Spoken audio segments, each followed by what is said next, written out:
النهارده هنتكلم عن حاجة مهمة جدا، سلعة استراتيجية مهمة جدا، وهي السكر. بيعتبر السكر من السلع الاستراتيجية الهامة بالنسبة لجميع البلدان العالم. بيأتي السكر بعد القمح على طول في الأهمية الاستراتيجية في أوروبا وإفريقيا والأمريكتين وأستراليا، بينما يأتي السكر في المرتبة الثانية بعد الرز بالنسبة لدول آسيا. بتعتمد صناعة السكر في المقام الأول على محصول قصب السكر، وهو مصدر مهم جدا من مصادر إنتاج السكر. بيحقق محصول قصب السكر عائد مجزي بالإضافة لإمكانية تحميل بعض المحاصيل الزراعية والحقلية عليه، مما يحقق عائد إضافي للمزارع وبيوفر سلع غذائية بتستوردها الدولة بعملات حرة. قصب السكر من المحاصيل المهمة جدا اللي هنتكلم عنه النهاردة مع ضيفي الدكتور أحمد زكي أبو كنيز، رئيس بحوث بمعهد بحوث المحاصيل السكرية. أهلا بيك يا دكتور. أهلا وسهلا بحضرتك. أنا عايزة أعرف في البداية خالص القصب السكر بتزرع فين في مصر؟ هو قصب السكر محصول استوائي، يعني يحتاج لدرجات الحرارة المرتفعة والسطوع الشمسي العالي. كلما كان متوفر الحاجتين دول بيدي محصول أعلى.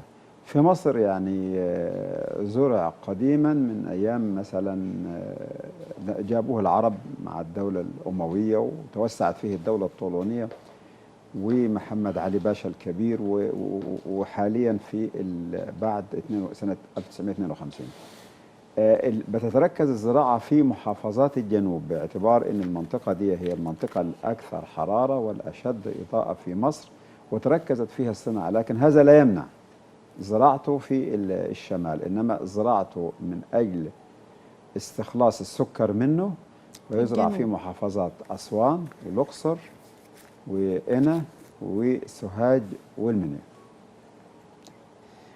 قصب السكر أنواع ولا هو نوع واحد؟ هو احنا في انواع وفي اصناف. اللي اتصور ان حضرتك بتقصد اصناف، احنا عندنا صنف جيزه تايوان 54/9، والمعهد بحوث المحاصيل السكريه استنبط مجموعه اخرى من الاصناف الجيده التي تتساوى معه. الصنف جيزه 84/47 وجيزه 3 وجيزه 4، وحاليا في تجارب وشغل على جيزه 5 وهلم جرا يعني. لا، أنا مش بتكلم على الأصناف، أنا بتكلم على الأنواع. يعني هل قصب السكر اللي بيتم من استخراج السكر منه هو نفس نوع القصب اللي بيتباع في الشوارع في الشتاء اللي الناس بتاخده تمص، هو نفس القصب اللي بيروح المحلات العصاير؟ ايوه، هو اللي بيتعمل منه العسل الاسود. وهو اللي بيتعمل منه العسل الاسود. طب تمام. طب ايه الفرق بقى ما بين القصب اللي احيانا العود بيكون ابيض واحيانا بيكون احمر؟ هو ممكن يكون ده يراجع ان الاضاءه اتسلطت عليه العود اللي هو لونه احمر. لو كنا بنتكلم على نفس الصنف بتاعنا، البلاستيدات عديمه اللون بتتحول للبلاستيدات الحمراء او البنفسجيه نتيجه تعرضها للاضاءه، وبيبقى في غالبا ده بيبقى في على جانب الغيط، او لو كانت الكثافه النباتيه منخفضه. لكن في بعض اصناف برضو فيها هذه الظاهره وبتاخد اللون ده، وكان اهمها كان في صنف قديم موجود في مصر بيسموه الخد الجميل او الاحمر الشربوني او ناتال كومباتور 413. انما الصنف الحالي اللي عندنا اللي هو بنقول عليه سي 9، ده صنف لونه اللون العادي اللي هو اللون الزيتون. عشان كده بعض المزارعين في الصعيد يسموه الزيتون لانه بيقترب من لون الزيتون، لكن لو تعرض للاضاءه بشده ممكن يعطي اللون البنفسجي او اللون الاحمر. طيب، سؤال كمان قبل ما نخوض الكلام على قصب السكر. احيانا زمان بقى واحنا صغيرين كده كان لما بيجي عود القصب بنلاقي فيه حاجه خط بالطول كده، كانوا يقولوا عليه شق القمر. ده يعني بيبقى خلل فسيولوجي في النمو. يعني بيبقى احيانا مثلا القصب تعرض لعطش وبعدين فجأة خد المية فبدأ يحصل النمو وحصل خلل، فبتحصل شقوق القمر هذه، وبعدين هي بتبقى مرتبطة بالصنف أكتر. يعني احنا في المعهد لما بنجي في برامج التربية لما بنحاول نختار الأصناف اللي ما فيهاش هذه الظاهرة. والصنف سي 9 أو جيزة تايوان 54/9 اللي عندنا حاليا، وكل الأصناف اللي اخترناها قليلة هذه الظاهرة فيها قليلة جدا. طيب ايه بقى الصعوبات لو اتكلمنا بقى؟ لا، انا مش عايزه الصعوبات الاول، انا عايزه من اول ما خدت الارض وعايزه ازرعها قصب، عايزه توصيات كده للمزارع اللي لسه هيبدا يزرع قصب. ده كلام جميل وسؤال في محله وفي وقته.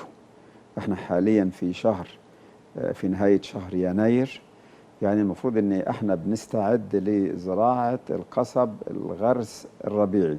احنا في مصر بنزرع القصب موسمين، موسم خريفي في شهر سبتمبر واكتوبر وجزء من نوفمبر، والموسم الربيعي بنزرعه في فبراير ومارس وابريل. وطبعا انا بانصح او باهمس في اذان اخواننا المزارعين بلاش نتاخر لحد ابريل ولحد مايو ولحد يونيو عشان المحصول ما ينخفضش، لان كثير من المزارعين بيتاخروا نتيجه ان هو بيروح مثلا، احنا بدانا موسم العصير من خلال شهر يناير، مهم. فبيروحوا يحرثوا القصب اللي ناويين يشيلوه ويزرعوا قمح، ياخدوا لهم شويه قمح صغيرين ويزرعوا تاني في شهر نهايه 5 أو 6، فبيدي محصول ضعيف. انا خلاص هزرع قصب يبقى خليني في القصب.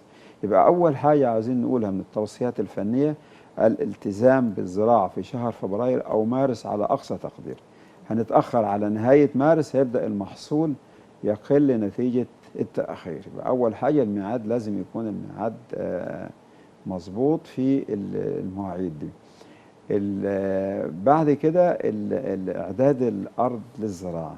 اعداد الارض ده محصول مجهد للتربه، بيمكث في الارض حوالي 5 سنين ان لم يكن اكثر من ذلك. ما بقدرش اعمل لها اي خدمات الا عمليات بسيطه خالص، فج او عزيق. فبالتالي انا محتاج اعمل 4 أو 5 أو 6 مرات للحرث، كل اعمل مرتين متعامدتين على بعضهم، يعني واحده بالطول واحده بالعرض، وبعد كده اسيبها فتره عشان تحصل نوع من ان هي تتشمس وكده. بعد عدد المرات دي مفروض بعمل تسويه. وطبعا في تسويه بالقصابيه العاديه بالنظر، دي بتعتمد على خبره المزارع او على خبره اللي بيسوق الجرار. انما طبعا الافضل ان انا استخدم التسويه باستخدام تقنيه الليزر. التسويه بالليزر بنظبط الارتفاعات والانخفاضات، وبنعمل اول الزرع يكون اعلى اللي هو مكان دخول الميه من اخر الزرع بحوالي 10 15 سم عشان الميه تنساب بسهوله ويسر، ما يبقاش عندي اماكن منخفضه تتجمع فيها الماء وتسبب مشاكل كثير. فاحنا اتكلمنا على حرث جيد.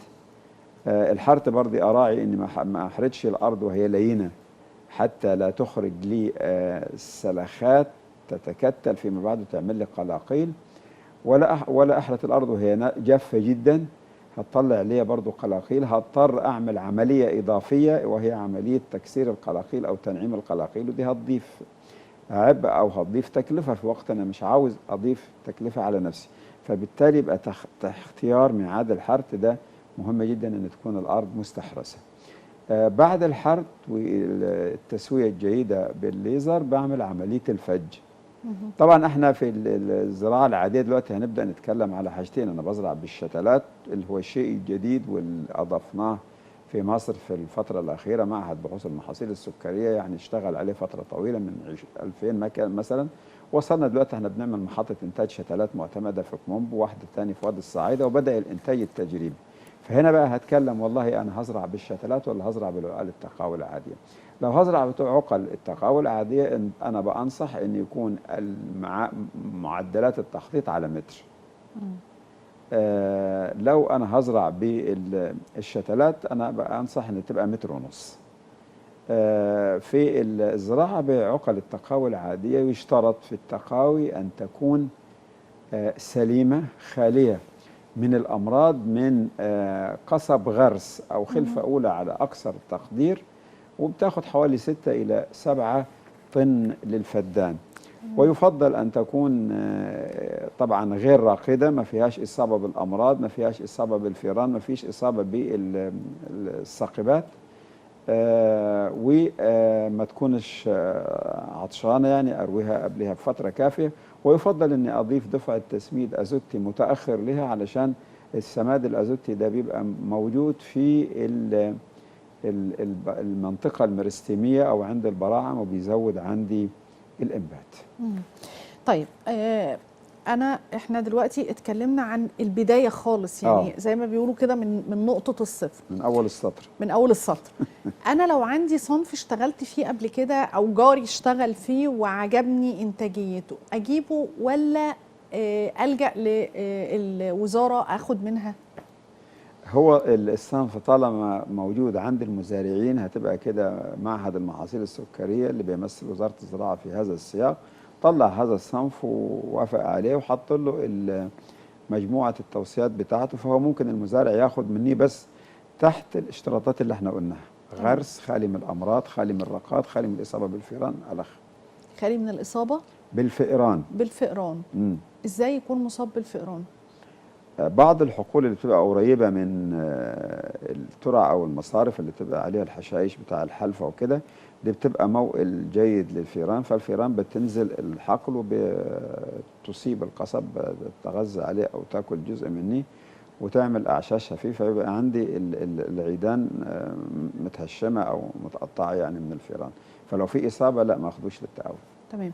طيب برضو سمعت ومش متأكدة من المعلومة ان القصب معظمه بيكون فيه زواحف. زواحف ايه يعني، تعابين؟ لا غالبا لا، لان القصب بيتروي، وعشان يبقى فيه تعابين او التعابين عايشه فيه عاوزه البيت بتاعها ما يبلش ما تدخلش عليها الميه، فاعتقد ان هذه المعلومه غلط. ممكن يكون هو كان معدي يعني، او تعابين بتتغذى على فئران مثلا او بعض الحياه الثانيه، فهي بتبحث عن غذائها يعني، انما مش بتعيش فيه. حضرتك اتكلمت عن الفئران في اكتر من جمله، معنى كده ان القصب موبوء بالفئران؟ لا طبعا، هي الفئران دي او فأر الغيط دي احد الآفات الموجوده اللي بتصيب زراعات كتير منها القصب، لان هو ده كائن حي موجود ولازم يتغذى ولازم يعمل لنفسه أعشاش ويتوالد ويتكاثر. واحنا قلنا بيبقى قريب من المناطق اللي هي مهجورة اللي ما بتزرعش، يعني يعمل العش أو البيت بتاعه في منطقة مثلا قلنا جنب مصرف، جنب ترعة، جنب مثلا منطقة مهجورة أو أرض مهجورة وكده. إيه أصعب حاجة ممكن تقابل المزارع في زراعة القصب؟ والله هي يعني زراعة القصب أنا أرى إن هي أحد الزراعات اللي هي ما فيهاش مشاكل كتير، يعني مشاكل داهمة نقول إن في إصابة فطرية أو مرضية أو بكتيرية ممكن تقضي على المحصول تماما يبقى ما عنديش محصول، دي مش موجودة في قصب السكر. لكن هو بطبيعته كمحصول الشغل بتاعه مجهد شوية، يعني يختلف عن شغل الخضار أو شغل بعض المحاصيل الأخرى. يعني أنا لما بأزرع بجيب أطنان، في حين أنا لما بزرع مثلا محاصيل أخرى بجيب كيلوات 20 30 50 100 كيلو، ده أنا بجيب أطنان. لما بشيل المحصول بشيل أطنان برضه، بيبقى عملية الحصاد بتاعه وعملية التنظيف كلها عمليات يعني إلى حد ما بتحتاج إلى قوة عضلية جيدة.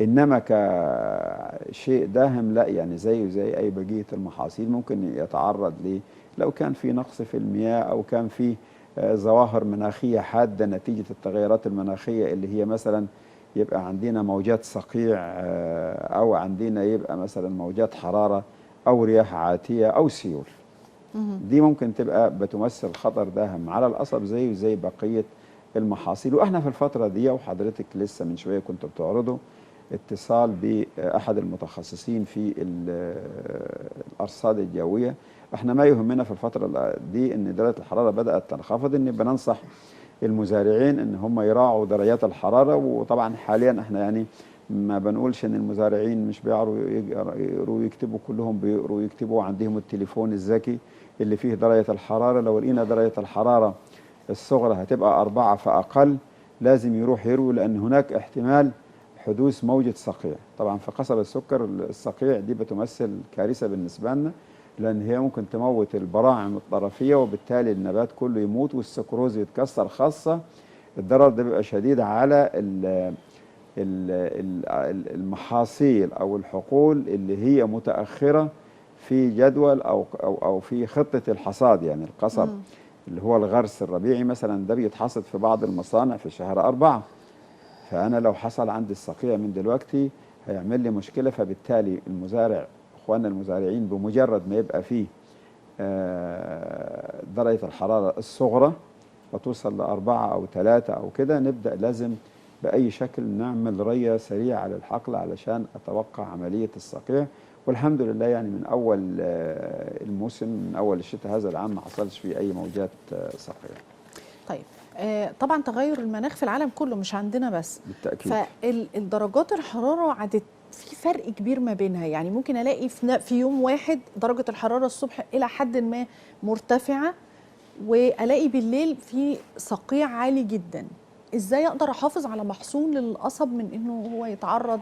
ما هو لو في، احنا لسه بنقول لو في درجة الحرارة ممكن يحصل موجات صقيع. اه. وطبعا احنا والمزارعين وشركات السكر ومديريات الزراعة عارفين المناطق التي صنفناها مهابط صقيع ان ممكن يحصل فيها بنروي.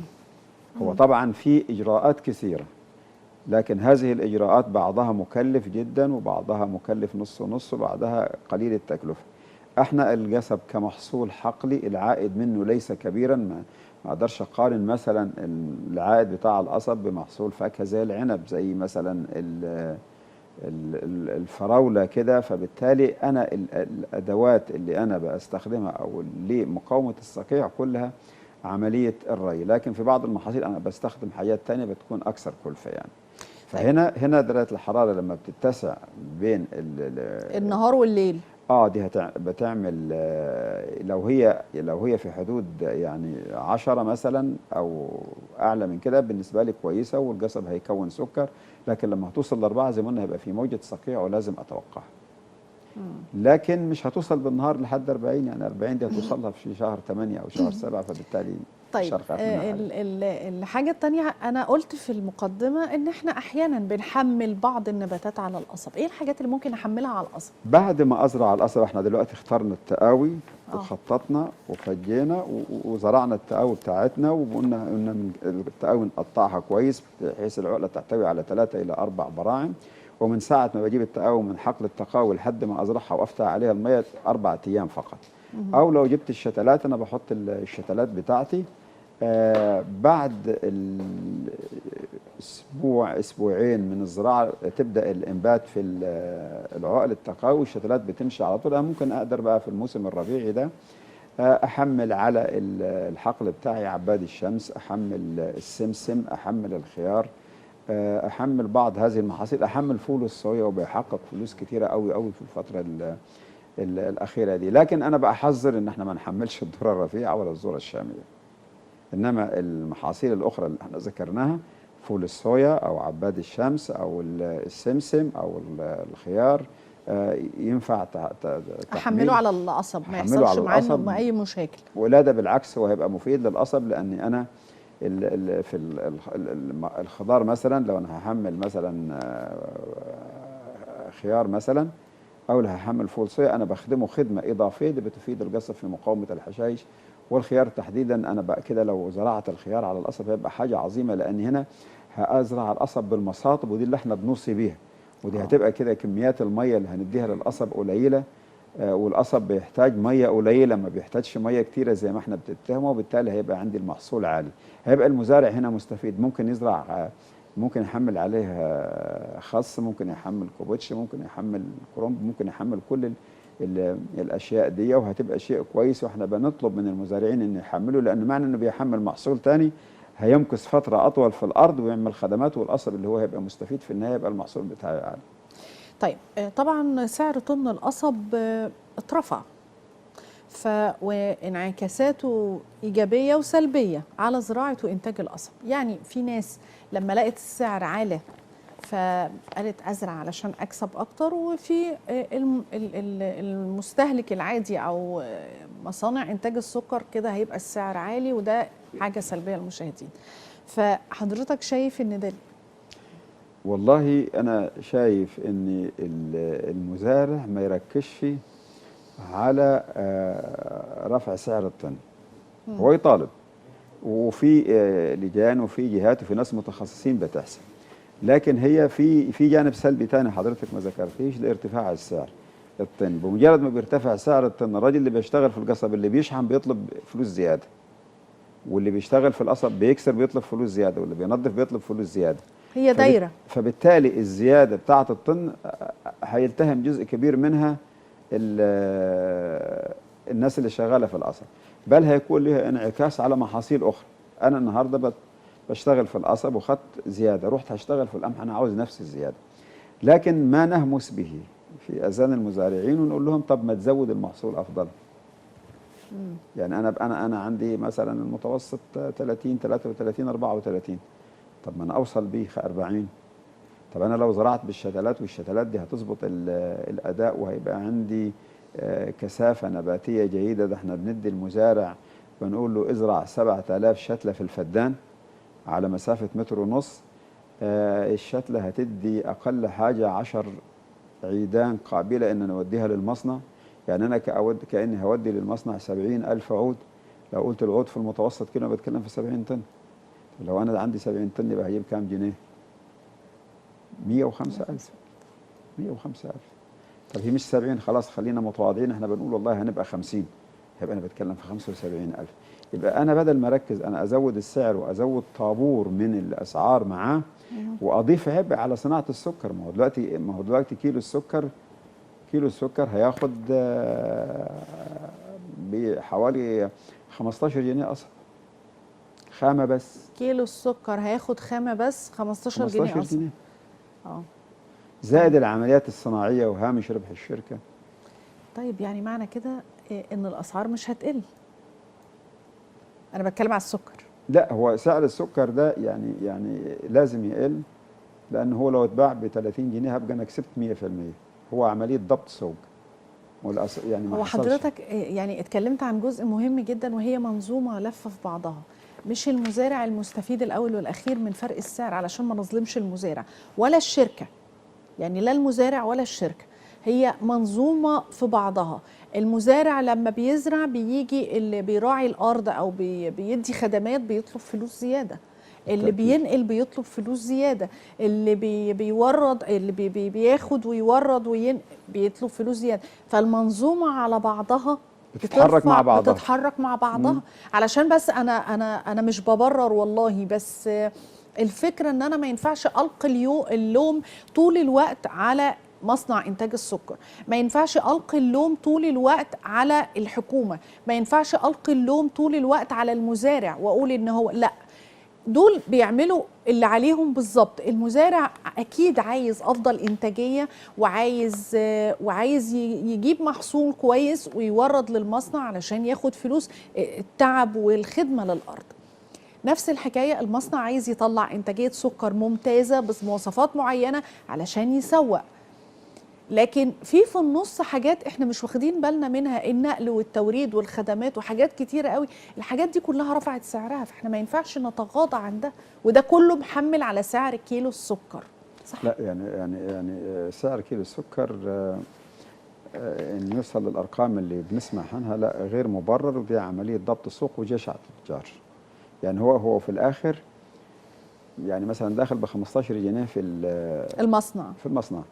المصنع هياخد عمليات الصناعه هتعمل كام؟ 5 جنيه يعني 6 جنيه يبقى 20 جنيه 25 جنيه 25 جنيه ما يوصلش لل 50 وال 60 والاسعار اللي احنا لا وكمان غير متواجد يعني ما هو بيبقى غير متواجد عشان نقدر نرفع سعره ونبرره، وانت تاخديه انت مبسوطه انك يا دكتور في انا شفت محلات حلويات ومحلات كبيره جدا وشهيره للاسف قفلت بسبب ازمه السكر.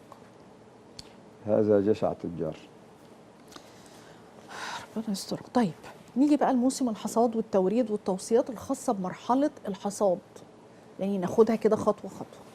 انا بتفق على التوريد الاول ولا بحصد الاول؟ لا ده في هناك ميزه نسبيه عاليه، والمزارع من ساعه ما زرع القصب بتاعه بقى معاه عقد، ودي ارقى انواع من الزراعات. ان انا عندي زراعه تعاقديه دي بيتميز بيها قصب السكر وبنجر السكر، بس ان التسويق سابق للانتاج، ودي حاجه عظيمه. يعني انا لا اتعرض لهزات سعريه. يعني مثلا احيانا بعض المحاصيل الاخرى ممكن يخسر فيها المزارع ديت انه ما بيحصدهاش، سعرها اقل من تكلفتها. لكن انا كمزارع قصب سكر او بنجر سكر معايا عقد بيقول اني انا هورد طن القصب مثلا ب 1500 جنيه، فانا بايع ومستريح، وبموجب هذا العقد اقدر اروح البنك واخد قرض لعمليات الخدمه واتسدد من الحساب بتاعي.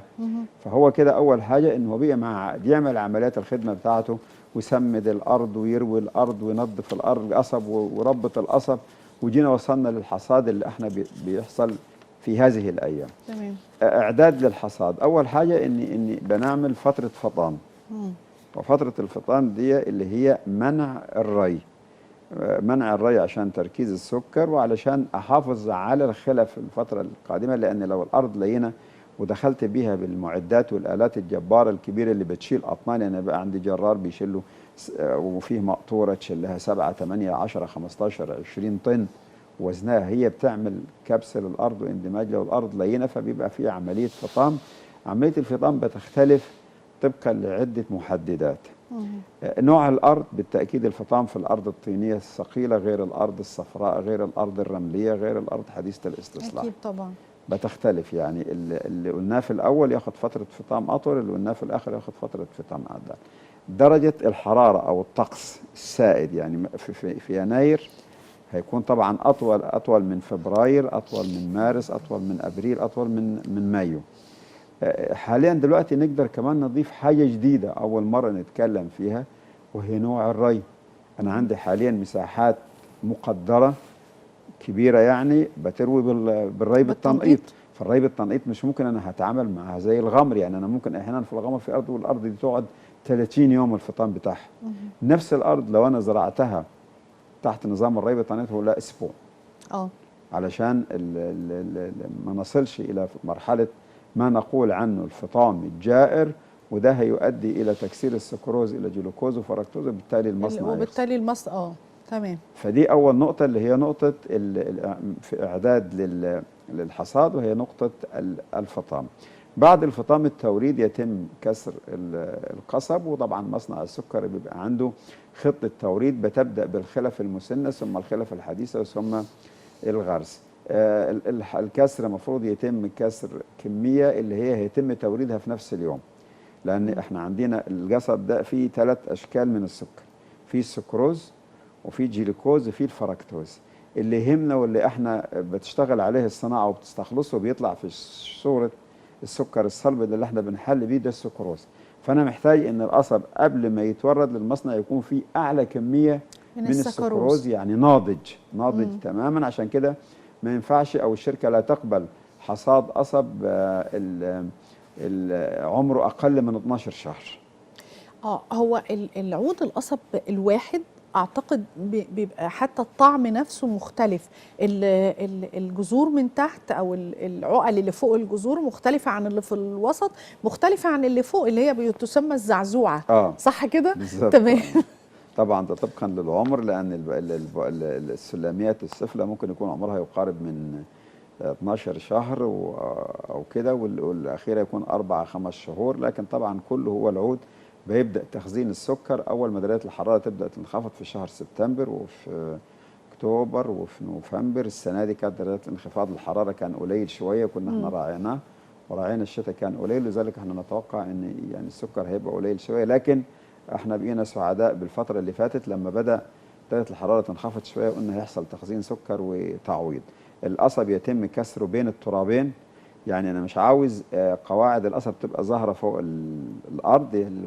بناشد المزارعين اكسروها، لان على مستوى الفدان انا لو سبت سنتي على مستوى الفدان كاني سبت 300 كيلو، كاني سبت 500 يعني جنيه. يعني لازم العقله تتردم كامله. لا مش الردم، الكسر ساعه الحصاد. انا عاوز اقطع على وش الارض او تحت وش الارض، كل سنتي بسيبه فوق الارض على مستوى الفدان كاني سبت 500 جنيه. سنتي الواحد ب 500. في بيقطع وبيسيب سنتي حته فوق 2 3 4. انا عاوز اقول للمزارعين كل سنتي بسيبه ده ب 500 جنيه على مستوى الفدان. يعني المزارع لازم تقطع من على وش الارض او بالزبط. من تحت وش الارض كمان ان امكن بين الترابين، من بين الترابين. ودي ميزتين، الميزه ان انا باخد محصول بستفيد بيه، زي ما قلنا انا السنتي هخسر فيه حوالي 500 جنيه تلت كيلو. الحاجه الثانيه ان الساقبات في الشتاء بتقضي فتره الكمون الشتوي فيها، فانا بازيلها وبتخلص منها. الحاجه الثالثه ما بديش فرصه الجزء العالي ده تاجي عليها الخمائر والفطريات تسبب فيه امراض، وكل الخلفات بتطلع من تحت الارض. بعد الكسر انا عاوز تنظيف جيد من الاوراق الجافه، من الاوراق الخضراء، واحيانا في جذور بتتخلع معاه نتخلص منها، علشان دي لو راحت المصنع، في المصنع بينظفوها وبيوزنوها وبيحسبوها نسبه الشوايب بتتخصم من الوزن. فانا اعمل التنظيف وبعد كده انقل القصب في نفس اليوم للمصنع علشان ما يحصلش تدهور. للسكروز ويتحول لجلوكوز وفركتوز يبقى ملاس والمصنع يخسر. يعني مجرد ما بجمع المحصول بورد في نفس اليوم. خلال 24 ساعة من الحصاد يكون القصب متصنع متعصر. اكتر من كده بيتحول وبينشف. وممكن المصنع هو ما بينشفش بسرعة، بس هو اللي بيحصل الأول بيحصل نوع من البخر، فبالتالي الوزن هيقل، المزارع هيخسر. وفي نفس الوقت بيتكسر السكروز كسكر ثنائي لجلوكوز وفركتوز، وده في الحالة دي المصنع بيخسر. بعد كده أنا خلصت الحقل بتاعي تماما، كسرته بالكامل. حتى لو أنا في شهر يناير أوزع الأوراق الجافة اللي احنا بنسميها السفير في الأرض كلها وأحرقه. وده الشيء اللي معمول بيه من زمان. احنا جينا دلوقتي بقى بنتكلم في التغيرات المناخية وبنتكلم على تلوث البيئة، فما نقول للمزارعين ان هذا الأوراق الجافة والأوراق الخضراء، احنا بنقول الأوراق الخضراء القيمة الغذائية بتاعتها عالية تكافئ البرسيم. تمام. فاحنا يعني ناخدها ممكن نغذي نحطها عليها للمواشي، أو أصنع منها سيلاج، أو أخزنها كنوع من الدريس المواشي تتغذى عليه. هيفضل الجزء اللي هو الأوراق الجافة اللي هو السفير، المفروض أني أنا أجمعه وأفرمه، وله استخدامات عديدة. يعني ممكن أنا أستخدمه في إنتاج، أستخدمه كتبن بديل عن تبن القمح، وقيمته الغذائية أفضل من تبن القمح. دي نمرة واحد. نمرة اثنين، أستخدمه في إنتاج الكومبوست، سماد عضوي صناعي رائع، أسمد بيه وأوفر السماد بتاعي وأحسن الأرض. لو الأرض بتاعتي سوداء ثقيلة بتمسك المية هتخليها بيبقى فيها نوع من التهوية. لو الأرض بتاعتي خفيفة ونفاذ شديد نفاذها هتبقى كويسة، وهيبقى فيه غذاء وهيبقى عندي محصول. ده لو عملته كومبوست. ممكن أعمله أعلاف غير تقليدية وأكل الماشية بتاعتي عليهم، ولا ألجأ لشراء الأعلاف. ده في حاليا بيتفرم وبتاخده مصانع الأسمنت بتستخدمه في عملية الحرق، يعني له استخدامات عدة وعديدة. فبالتالي بنقول احنا حرصا على عدم زيادة الانبعاثات الكربونية اللي بتزود الاحترار العالمي وبتساعد على التغيرات المناخية، يبقى احنا نبدأ نجمع هذا السفير ونفرمه ونستخدمه أحد هذه الاستخدامات. وفي نفس الوقت أنا قلت هعمله تبن، هعمله علف، هعمله كومبوست أو سماد عضوي صناعي، أو هبيعه لمصانع الأسمنت مثلا. كل ده فلوس داخلالي. كل ما انا لسه كنت هقول ده كلها فلوس للمزارع، داخله قيمة للمزارع، مضافة. قيمه مضافه على سعر محصول القصب نفسه. تمام. فبالتالي بقى انا بلاش احرقه. طيب انت حضرتك طبعا احنا عارفين ان في زراعه ذكيه، في ري حديث، في زراعه بالشتلات، في ري بالتنقيط. مستقبل القصب في مصر فين في وسط المنظومه الجديده؟ في الزراعه الذكيه. قصب السكر اولا ظلمناه كثيرا، ان احنا بنديله ميه كتير وبتعمل له مشاكل وبيبدا يقل المحصول نتيجه المياه. في ناس فاهمه ان الرز ده القصب بيتغرق ميه زي الرز. بالظبط. يعني كان في مفهوم عند بعض المزارعين، لا عند كثير من الناس ان القصب يحتاج مياه كثيره. لا، القصب يتحمل المياه الكثير ويقاوم المياه الكثير. بيموت منه والكثافه النباتيه بتقل والمحصول بينخفض. القصب بيتعرض لحاجتين عكس بعض. في شهر 6 و7 و8 انا بغرقه، بضيف كميات ميه كثيره جدا جدا بتموت بعض الجور. وفي عند الحصاد، قبل الحصاد بعمل فطام شهر والحصاد، وبعد الحصاد ما برويهش فبيعطش بيموت شويه ثاني، الكثافه النباتيه بتقل، المحصول بيقل. هحلها ازاي دي؟ هحلها ان انا قصب السكر الاحتياج الفعلي للمياه له في الموسم في محافظة أسوان ومحافظة الأقصر ومحافظة قنا، حيث أشد طقوس قساوة وحرارة 6500 متر مكعب في الموسم فقط. تمام. ودول مش هقدر أديهم إلا من خلال الري بالرش أو الري بالتنقيط. وهنا بقى ندخل الباب الملكي للزراعة الذكية. هنا أنا بوفر مية، هنا أنا بقول بشتغل عمل مناخي، بشتغل شغل مناخي، بوفر مية عشان أستخدمها في حاجة تانية.